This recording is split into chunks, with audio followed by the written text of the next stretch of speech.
Ho coordinato l'attività di lavoro della sessione relativa allo studio, all'analisi e alla presentazione della statistica degli incidenti da gas combustibile. Abbiamo affrontato nella sessione l'analisi di dettaglio delle cause degli incidenti. È stato interessante verificare che, già come negli ultimi anni, le cause sono prevalentemente legate ai comportamenti di chi utilizza gli impianti. Abbiamo analizzato con i Vigili del Fuoco le modalità di investigazione sui luoghi di un incidente e poi abbiamo approfondito alcuni aspetti legati alla formazione degli operatori e alla comunicazione verso i clienti finali.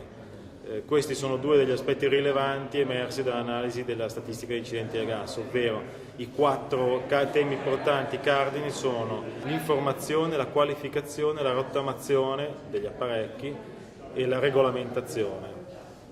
In questo senso è emersa la necessità di riprendere campagne di informazione verso i clienti finali che siano campagne di massa, non tanto esperienze di singoli operatori, ma si ritiene opportuno che venga ripresa l'esperienza di ormai 10-20 anni fa delle campagne come quella del signor Rossi a livello nazionale. Quindi una proposta che è emersa dal tavolo di oggi è sicuramente quella di proporre all'autorità di introdurre una piccola tariffa nella bolletta del cliente finale che, affiancando quella legata all'assicurazione per gli incidenti da gas, possa finanziare una campagna di massa a livello nazionale per la sicurezza dei clienti finali.